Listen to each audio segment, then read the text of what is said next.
Hi students, welcome to Construction Materials and Construction Practice. நம்ம unit 1 discuss பண்ணிட்டு வரோம். Previous மாடல்ஸ்லாம் first மாடலில் physical properties பார்த்தோம், செகண்ட் மாடலில் ராக்ஸ்னால் என்னன்னு பார்த்தோம், தேர்ட் மாடல்ஸில் ஸ்டோன்ஸ் அதோடைய ரெக்யர்மெண்ட்ஸ் அதோடைய uses, natural stones, artificial stones எல்லாம் பார்த்தோம். இப்போ மாடல் நம்பர் 4ல் பார்க்க போகிறது என்ன அப்படின்னு பார்த்தீங்கன்னா பிரிக்ஸ். செங்கல்னா என்ன, அதை எப்படி மேனுஃபேக்சர் பண்ணுறாங்க அப்படின்றத இந்த மாடல் நம்பர் 4ல் ப்ரீஃபாக பார்க்கலாம்.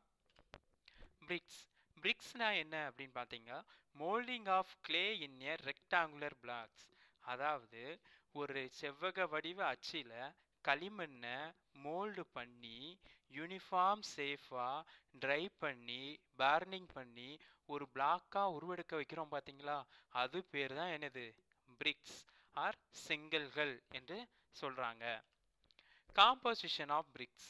இந்த பிரிக்ஸில் என்னென்ன கான்ஸ்டியூஷன்ஸ் இருக்கணும் அப்படின்னு பார்த்தீங்கன்னா அலுமினா 20லிருந்து 30% அதோடைய வெயிட்டில் இருக்கணும், சிலிக்கா 35லிருந்து 50% அதோடைய வெயிட்டில் இருக்கணும், சில்ட்டு 20லிருந்து 25% அதோடைய வெயிட்டில் இருக்கணும், லைம் 1% இருக்கணும், oxide of iron 1% by weight, அதுக்கு அதிகமாக போயிடக்கூடாது, மெக்னீசியா 1% இருக்கணும். இந்த கண்டென்ட் எல்லாம் இருந்தால் மட்டும்தான் ஒரு பிரிக்கு எர்த்துக்கு கான்ஸ்டியூஷன், இந்த கான்ஸ்டியூஷன்ஸ் எல்லாம் இருந்துச்சுன்னா மட்டும்தான் அது ஒரு குட் பிரிக்குக்கு அர்த்தம்.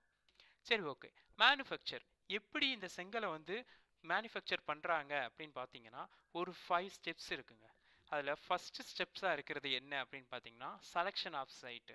அந்த சைட்டில் மண் அவைலபிள் இருக்கா, வாட்டர் அவைலபிள் இருக்கா, எரிபொருட்கள் அதாவது எரிக்க வைக்கிறதுக்கு பயன்படுத்தக்கூடிய பொருட்கள் அவைலபிளாக இருக்கா, லேபர்ஸ் அவைலபிளாக இருக்காங்களா, எல்லாத்தையும் பார்த்துட்டு தான் அந்த இடத்த நம்ம ஃபஸ்ட்டு செலக்ட் பண்ணணும் அப்படின்னு சொல்கிறாங்க.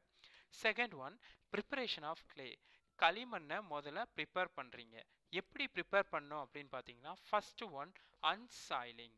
அன்சாயிலிங்னா இப்போ எந்த இடத்துல மண்ணை வெட்டி எடுக்கிறீங்களோ அந்த இடத்துல 20 சென்டிமீட்டர் அளவுக்கு மண்ணை தோண்டி வெட்டி வெளியே எடுத்து போடுறது.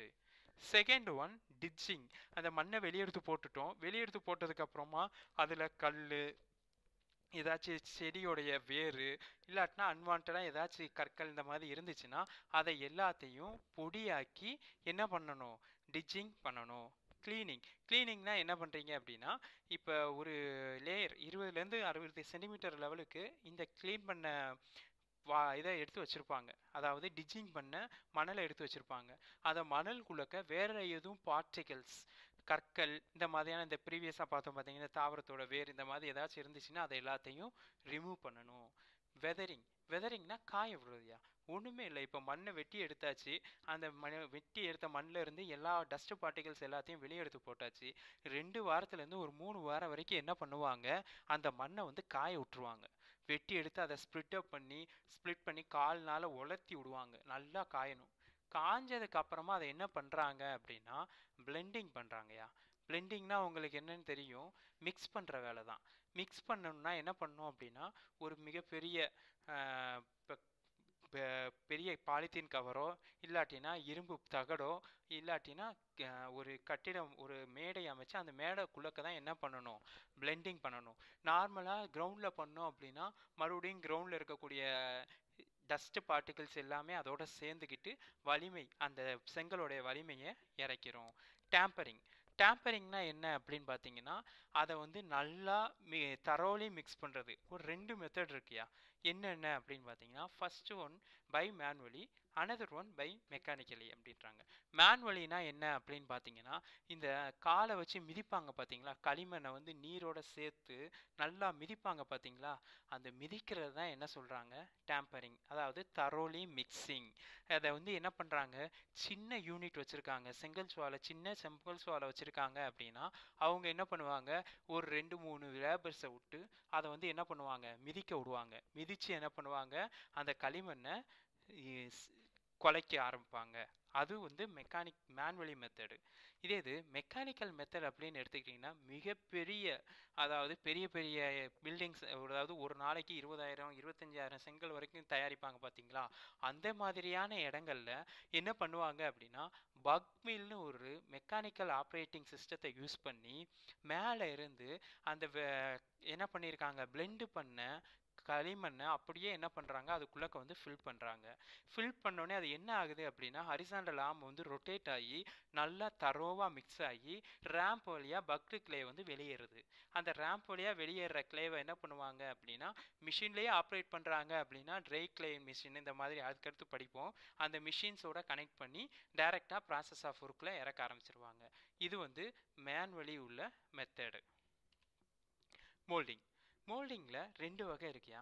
அது ஒன்று வந்து ஹேண்ட் மோல்டிங், இன்னொன்று வந்து மிஷின் மோல்டிங் சொல்லலாம். ஹேண்ட் மோல்டிங்னா என்ன அப்படின்னு பார்த்தீங்கன்னா, சின்ன யூனிட் வச்சுருப்பாங்க. ஓரளவுக்கு ஒரு உள்ள யூனிட்ஸ்க்கெல்லாம் கிரவுண்ட் மோல்டிங்கும் டேபிள் மோல்டிங்கும் சூட்டபுளாக இருக்கியா. அந்த கிரவுண்ட் மோல்டிங்னா என்ன அப்படின்னு பார்த்தீங்கன்னா, வாகே சூடவா படம் பார்த்துருப்பீங்க. அந்த படத்தில் ஒவ்வொரு பிள்ளைகளாக வெளியே அந்த கிரவுண்டில் நின்று அறுப்பாங்க பார்த்தீங்களா செங்கலை, அதுதான் என்னது கிரவுண்ட் மோல்டிங் சொல்கிறாங்க. அந்த கிரவுண்ட் மோல்டிங்க்கு என்ன பண்ணுவாங்க அப்படின்னா, அந்த செவ்வக வடிவ அச்சு என்ன பண்ணிக்கிடுவாங்க, ஒரு வாளியில் தண்ணி வச்சுக்கிடுவாங்க.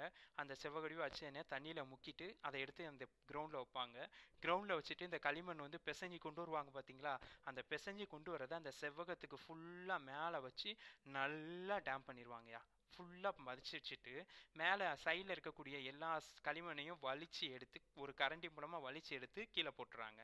கீழே போட்டுட்டு இப்போ அந்த யாரோ ஓனர் இருப்பாங்களே, ஓனரோட பேரில் என்ன பண்ணியிருப்பாங்க, ஒரு அச்சு வச்சுருப்பாங்க. அந்த அச்சியை என்ன பண்ணுவாங்க அப்படின்னா, சென்ட்ராப்பில் செங்கல்ல உள்ள வச்சுருவாங்கயா. வச்சதுக்கு அப்புறமா மறுபடியும் அந்த அச்சியை எடுத்து வெளியே எடுத்துருவாங்க. மறுபடியும் தண்ணியில் முக்கி இந்த ப்ராசஸ் வந்து கண்டினியூ பண்ணாங்கன்னா அது என்னது, கிரவுண்ட் மோல்டிங். டேபிள் மோல்டிங்னு பார்த்தீங்கன்னு வச்சிங்கன்னா என்ன அப்படின்னு பார்த்தீங்கன்னா, சேம் ப்ராசஸ் தான். பட் ஆனால் கீழே அறுக்காமல் டேபிள் மேலே வச்சு நம்ம என்ன பண்ணுறாங்க, ஒரு ஒர்க்கிங் டேபிள் மாதிரி வச்சு அது மேலே வச்சு அறுக்குறாங்க. இப்போ கிரவுண்ட் மோல்டிங்னா என்ன பண்ணுவாங்க, அந்த மனிதனுடைய ஸ்ட்ரென்த்துக்கு ஏற்றாப்புல அவர் மினிமம் ஒரு மனுஷன் இருந்தார்னா அவர் என்ன ஒரு 500 கல்ல இருந்து 600 கல் வரைக்கும் அறுப்பார். ஆனால் டேபிள் மோல்டிங்னு எடுத்துக்கிட்டோம் அப்படின்னா ஒரு நாளைக்கு 3000லேருந்து ஒரு 5000 வரையிலான கற்களை வந்து அறுக்கிறதுக்கு நம்ம இந்த டேபிள் மோல்டிங்கை பயன்படுத்திக்கலாம். மிஷின் மோல்டிங் எல்லாம் என்ன அப்படின்னு பார்த்தீங்கன்னா, பர் டேக்கு வந்து 20,000 30,000 கற்கள் வந்து அறுப்பாங்க பார்த்தீங்களா, பெரிய, அதாவது லார்ஜ் ஸ்கேல் இண்டஸ்ட்ரீஸ். அவங்க பயன்படுத்துறது என்ன அப்படின்னு பார்த்தீங்கன்னா மிஷின் மோல்டிங்கில் பயன்படுத்துகிறாங்க. இது வந்து பிளாஸ்டிக் கிளே மிஷினும் இருக்குது, ட்ரை கிளே மிஷினும் பயன்படுத்துகிறாங்க. ட்ரையிங்னா என்ன அப்படின்னா காய வைக்கிறதுயா.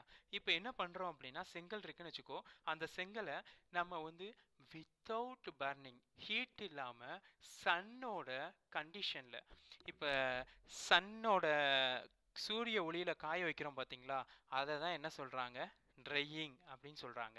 இந்த இதில் என்ன பண்ணுவாங்க அப்படின்னு பார்த்தீங்கன்னா, இப்போ இன்றைக்கி அறுத்துருக்காங்கன்னா அந்த செங்கல் வந்து அப்படியே அந்த பிளேஸ்லேயே தான் இருக்கும். இன்றைக்கி நைட்டு ஃபுல்லாக இருக்கும். மறுநாள் காலையில் அவங்க என்றைக்கு வேலைக்கு ஆரம்பிக்கிறாங்க, மறுநாள் அந்த வேலையை ஆரம்பிக்கிறப்ப தான் அதை என்ன பண்ணுவாங்க, எடுத்து அடுக்குவாங்க. அது வரைக்கும் காய வைக்கிறாங்க பார்த்தீங்களா, நேச்சுரல் ஏரில் வித் சன்னோட லைட்டிங்கில் காய வைக்கிறது தான் என்னது, ட்ரையிங் அப்படின்னு சொல்லலாம். பர்னிங்யா, பர்னிங்னா என்ன, வேக வைக்கிறது, அதாவது சுடுதல் அப்படின்னு சொல்கிறோம் பார்த்தீங்களா, அதுதான் பர்னிங். இதில் வந்து 2 டைப் ஆஃப் பர்னிங் இருக்குது. கிளாம்ப் பர்னிங், கில்லன் பர்னிங் சொல்கிறாங்க. கிளாம்ப் பர்னிங்னா எப்படி இருக்கும் அப்படின்னு பார்த்தீங்கன்னா, நத்திங் பட் ஒரு கிரவுண்ட் எடுத்துக்கிறாங்க. அந்த கிரவுண்டில் வந்து ஒரு 15 டிகிரி ஸ்லோப்பிங்கில் ஒரு மேடை அமைக்கிறாங்க. அந்த மேடையில் ஃபஸ்ட்டு லேயராக என்ன பண்ணுறாங்க அப்படின்னா பிரிக்கை வைக்கிறாங்க. அடுத்த லேயரில் எரிபொருள், மறுபடியும் ஒரு லேயரில் பிரிக்கு, அது அடுத்த லேயரில் எரிபொருள். இந்த மாதிரி அல்டர்னேட் லேயராக ரெடி பண்ணி தீயை கொளுத்தி விட்டுறாங்கயா. ஒரு வாரம் ஒரு மாசமா அந்த தீ வந்து எரிஞ்சு செங்கல் வந்து வெந்துட்டு வந்துச்சு அப்படின்னா அது பேர் என்னது, கிளாம் பர்னிங் சொல்கிறாங்க. கில்லன்ஸ் அப்படின்னா வெக்கையை மட்டும் உள்ளக்க அனுப்பி வேக வைக்கும் முறை தான் என்னது, கில்லன்ஸ். இதில் என்ன பண்ணுறாங்க அப்படின்னா, ஒரு சுற்று சுவரில் பெருசாக வந்து செங்கல் மாதிரி, அதாவது இன்டர்மீடியட் கில்லன், கண்டினியூஸ் கில்லன் இருக்கியா. இன்டர்மீடியட் கில்லன்ஸ் அப்படின்னா ப்ராசஸ் ஆஃப் ஒர்க்கு, வேக வைக்கிறது ஒரு நாள், இறக்குறது ஒரு நாள், குளிர்விக்கிறது ஒரு நாள், அதுக்கடுத்து தான் பிளேஸ், அதாவது எந்த இடத்துல வச்சு ஸ்டோரேஜ் பண்ணுறோமோ அந்த பிளேஸுக்கு போகும். பட் ஆனால் கண்டினியூஸ் கில்லனில் இந்த ப்ராசஸ் எல்லாமே அப்படியே கண்டினியூஸாக நடக்கும். ஃபஸ்ட்டு சேம்பரில் உள்ளே ஏற்றுறாங்க அப்படின்னா செகண்ட் சேம்பர் அதுவே மாறிடும், ஹீட்டுக்கு போயிடும். அப்புறம் மூணாவது சேம்பர் குளிர் வைக்கிறாங்கன்னா மூணாவது சேம்பர் அதுவாக ரொட்டேட் ஆயிரும். அதாவது கம்பஸ் மாதிரி சுற்றிக்கிட்டே இருக்கும். சுற்றி சுற்றி அந்த ப்ராசஸ் ஆஃப் ஒர்க் வந்து கண்டினியூஸாக முடிஞ்சுன்னா அது கண்டினியூஸ் கில்லன்யா. இன்டர்மீடியட் கில்லன்ஸ் ஸ்மால் ஸ்கேல் இண்டஸ்ட்ரியில் பயன்படுத்துகிறாங்க. கண்டினியூஸ் கில்லன்ஸ் வந்து நிறைய பெரிய இடம் தேவைப்படுறதுனால இதை என்ன பயன்படுத்துகிறாங்க, பெரிய பெரிய லார்ஜ் இண்டஸ்ட்ரீஸில் பயன்படுத்துகிறாங்க. Thank you students. பிரிக்ஸ்னா என்ன, அதோடைய மேனுஃபேக்சரிங் ப்ராசஸை இந்த மாடல் நம்பரில் பார்த்தோம். நெக்ஸ்ட் டாப்பிக்கில் மிச்சத்தை பார்க்கலாம். தேங்க்யூ.